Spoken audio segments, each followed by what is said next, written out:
আসসালামু আলাইকুম ওয়া রাহমাতুল্লাহি ওয়া বারাকাতুহু। নবম পে স্কেলের সর্বশেষ যে সংবাদ, তার আগে যদি নতুন হয়ে থাকেন ইউটিউব থেকে দেখে থাকলে সাবস্ক্রাইব করবেন, এবং যদি ফেসবুক থেকে দেখেন তাহলে অবশ্যই আমাকে ফলো করবেন। মূল বিষয় পে স্কেলের যদি আলোচনা করি, গতকালকে আমি একটা কথা বলেছিলাম, নিশ্চয় আপনারা শুনেছেন।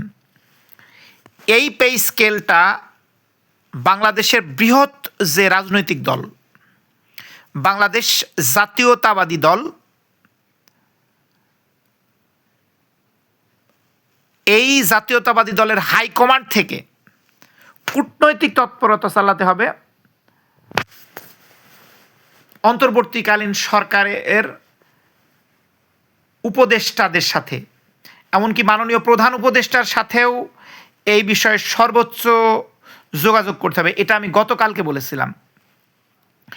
আপনারা আজকে নিশ্চয় শুনেছেন যে বাংলাদেশ সরকারি কর্মচারীদের একটা সংগঠন, তারা বিএনপির ভারপ্রাপ্ত চেয়ারম্যান জনাব তারেক রহমান এর নিকটে দেখা করার জন্য একটা পত্র দিয়ে এসেছেন।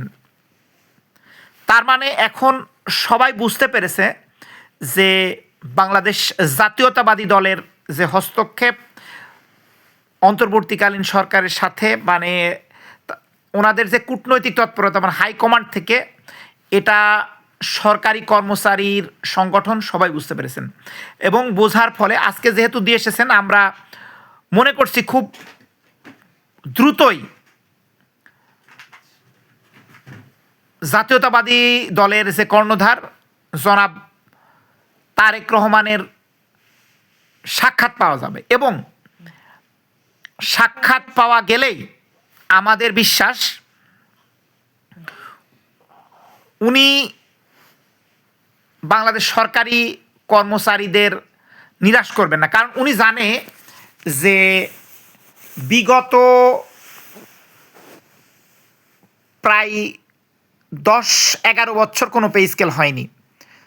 সরকারি কর্মচারীদের এই চাওয়া থেকে উনি কখনোই নিরাশ করবেন না, এটা আমরা বিশ্বাস করি। কারণ বাংলাদেশ জাতীয়তাবাদী দলের যে কর্ণধার ম্যাডাম খালেদা জিয়া, উনিও সরকারি কর্মচারীদের প্রতি যথেষ্ট আন্তরিক ছিলেন, এবং তারই সুযোগ্য সন্তান বাংলাদেশের কর্ণধার বলতে পারেন। উনি অবশ্যই এই নির্বাচনের আগেই যৌক্তিক একটা পে স্কেল যাতে সরকারি কর্মচারীরা পায়, তার একটা ব্যবস্থা অবশ্যই উনি করবেন, আমি এমনটাই জানতে পেরেছি। তাই আপনারা আল্লাহর নিকট দোয়া করতে থাকুন।